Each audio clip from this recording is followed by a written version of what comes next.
had a different topic, but the catch was some people were given time to prepare and other people were told their topic 10 seconds before they had to present. And then at the end of your presentation, she got the class to vote on whether or not they thought you had time to prepare or whether or not you made it up on the spot. Oh. Okay. Nah, I don't recall that. Clever. Yeah, I don't know what the point of it was, but it was fun. Social got the gist of the experiment. Yeah. And the topic I was given was ghosts. And and look, Patrick Swayze. yes, exactly. Ghost, The movie, the Patrick Swayze movie. I wouldn't say I believe in ghosts, but I also have no interest in messing with like Ouija boards and stuff like that because that's just bad juju. I don't need it in my life. Yeah. But I waxed poetic for a good 5 minutes about ghosts and my personal ghost stories. And then at the end, the class voted and they said, yeah, he was legit. ghosts? He had time to prepare. We believed him. Whoa. And I was just like, motherfuckers, I came up with that shit on the spot. Yeah, that Ghost was- mic drop. How much could you possibly say about ghosts like on the spot? Like, I feel like the only ghost references I know is the Swayze movie, Casper, and Luigi's Mansion. That's all I've got in my head right now. Tom, you're forgetting that I have the complexion of a ghost. So I'm basically, I am one. He is one with the ghosts. Yeah, but wait, is your topic going to be ghost? Because this is a 20-minute presentation, not a 5-minute presentation. I can do it. I think I can 15 stretch it more. out for an extra 15 minutes. I set a really good foundation of I linked like that my family inherited a haunted beach house and then like generations had been through this house and all this type of stuff. And I could do it. I believe in myself. All right. Very nice, very nice. Ghost writes in, hypothetical gone wrong. As they so often do. Last night, my boyfriend and I were discussing what we do if someone broke into our house while we were home. My boyfriend said not to worry because he had a simple 3-step plan that couldn't fail. Step 1, throw a bedsheet over the robber's head. Step 2, kick them in the knees. Step 3, finish the job. I don't know what he meant by finish the job, but after he said it, I could not stop laughing. My boyfriend can't even finish the jobs I give him around the house, and he's talking like he's Jason Bourne.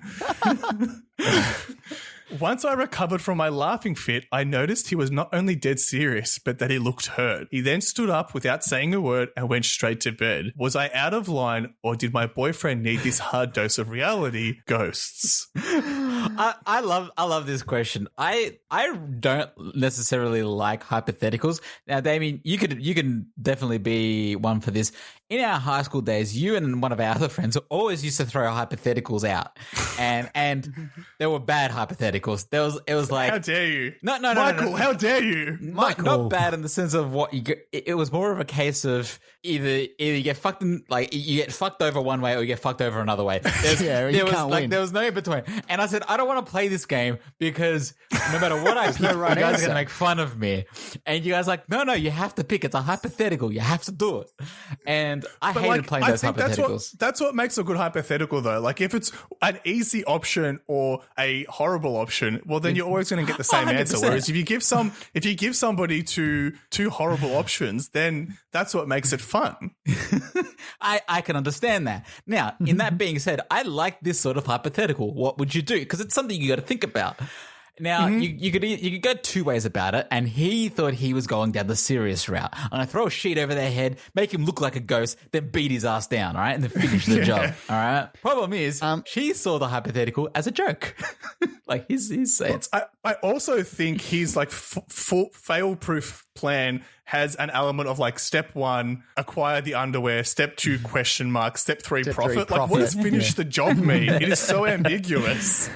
It's funny because like this is one of those scenarios where like in your head it's like, mate, if I was there, I would have killed him. I would have decked him. Like everyone talks a big game when they're like saying, oh mate, if that was me, I would have just taken care of it, if you know what I mean. But you don't actually know that that's exactly what you would have done, and you've got you've got hindsight on your side at the moment. Yeah, and this guy is so sure of himself. He's like, I'll turn that guy's Adam's apple into apple juice. You understand? To a bloody pulp.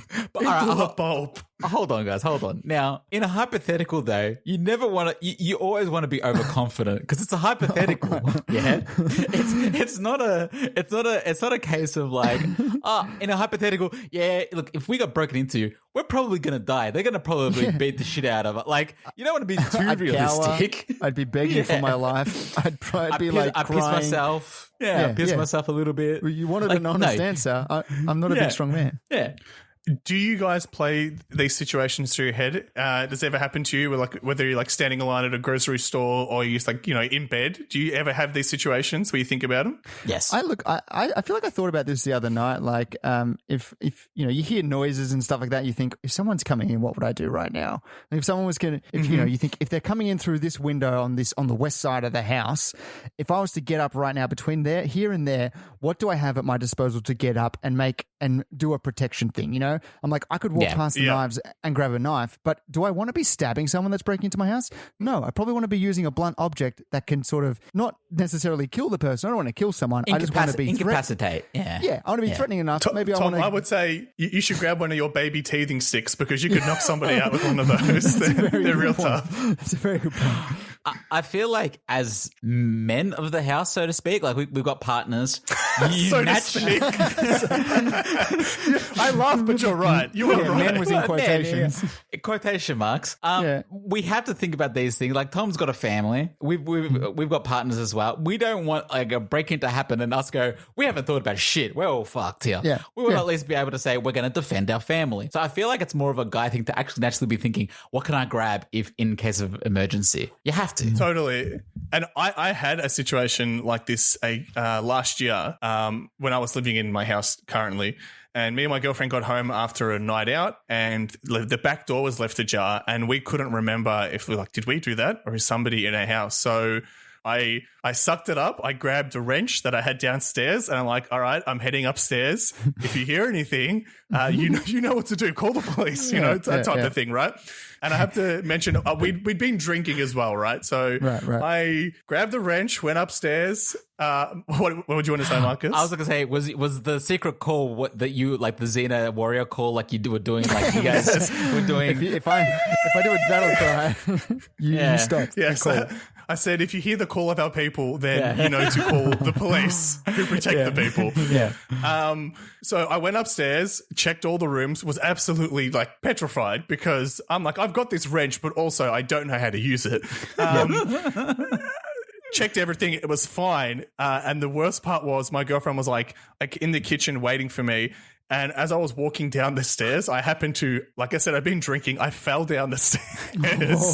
So she just heard like, boom, boom, boom, boom, and like me, and then saw me like appear as I rolled down the stairs, like on the kitchen floor. And she's like, "What happened? Is somebody up there?" I'm like, "No, I'm just an idiot. I just fell down the stairs." I would have been like, "Don't worry, I got him." Like, no more questions. No more questions. I got him. Yes, took care of it. I took care. Yes, the job has been completed.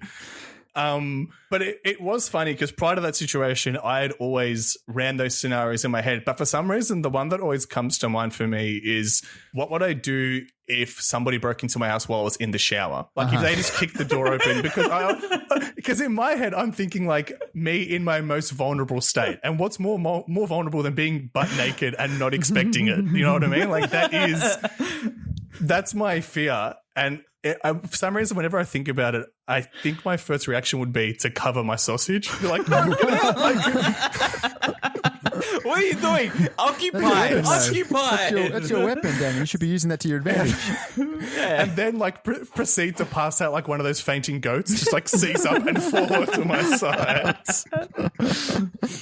Oh boy! I actually wonder about that. I actually wonder about that. Not about it being in the shower, but being on the toilet. Like actually, you know what? Exactly. That's another one. You don't have much at your disposal. My pants are up my ankles. What am I gonna do? I think the thing is though, if I'm going to break into a house and I can smell something coming out of the toilet, I'm not going in there. I'll block next door instead.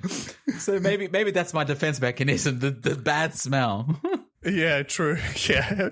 I think about it in the shower, I'm like, what would be my go-to, right? And I was like, maybe I'd grab shampoo and like try and spray it on them. But then now that I think about it, every shampoo is no tears. So it'd be like, thanks, Johnson & Johnson. Like, Johnson, thanks to you, Johnson & Johnson. Yeah, I was robbed, and now you'll be hearing from my lawyers, the Johnson & Johnson firm. You know what I mean? He's just walking out and he's smelling delicious. That's the only difference now. He's taking my money and he smells like a meadow. He's luscious. And his hair is soft and silky. So rounding it up for this question then, what do you think the person should do? Ghost. I was just going to say... look, go, Damien. Yeah, go. I was just going to say... I sympathize... Look, I just wanted to say, Michael, that I sympathize with the boyfriend because he feels like he's doing the right thing, right? He feels like he's got a plan. And I get where the girlfriend's coming from. Like, she kicked his manhood in the knees. Yes. But also, I think the boyfriend does need a dose of reality to be like, there is no ideal situation where you're able to execute all three of those things perfectly. It just doesn't work out that way. No. I mean, we're going to grab the sheet when you're being surprised. That's step one is already broken. It's like, hey, we're in the house. Wait, hold on. Let me just grab a sheet and turn you into a ghost. It's a silly idea, but I feel like you made him laugh. Maybe he has to reconsider what the answers will be. His 3-step plan is not a good 3-step plan. He needs to get better with the 3-step plan. Maybe you can work it out with him. Look, I don't know if it's the best idea that you finish him off. Let's just like, kneecap him or something and leave it at that. I would love if he to demonstrate to his girlfriend how effective the plan is. Do you know how he took a vow of silence and went to bed because he was upset? Yeah. Like when she follows him into bed to see how he is, he executes the plan. He throws a sheet over and kicks her in the knees. He's like, it's a good plan. I told you. See, I took care of it. Takes out of me. Finished the job. That's it. She gets to finally find out what finished the job means. Yeah. I think it's fair enough. Look, people talk a big game when they're in these situations, and I don't know. I don't think you should really be offended by it. I think it's right to sort of call out and be like, oh yeah, I don't know if that's completely going to be the situation. Totally. I feel like Ghost still needs to stroke his ego a little bit. You've just destroyed him a little bit. You don't need to say the plan was good or anything like that, but just, look, I think he will take care of it. I don't think you'll kill anybody. I think he will take care of it. Let's just make him feel a little bit better about himself because you've just destroyed him. You just took a dump on his ego. All right. You need to clean that off. Realistically, just enable him a little bit and be like, yeah, honey, you do a great job. Thank you, my big savior. Yeah. Let's leave it there for ghosts, guys, and let's actually leave it there for the questions. That's all the time we have, but great questions brought to the table as always. Before we finish up, we actually got an email from a listener, and we're going to read that for you and provide some advice in a segment that we call Chain Mail. Chain Mail. So, Chain Mail, the way that works is listeners write into tqhpodcast@gmail.com if they just want to say hi or if they just have a question of their own that they want us to answer. And this week, that is what we have. Now, we need to give a fake name for this person as well. What are you thinking? Yep. What is there anything else that what do you think is something that you would be the least confident talking about in a 20-minute presentation? If you had the 10 seconds to prepare, Damien, what would be the worst thing? Home security. All right. Okay, this is going to come from Home Security.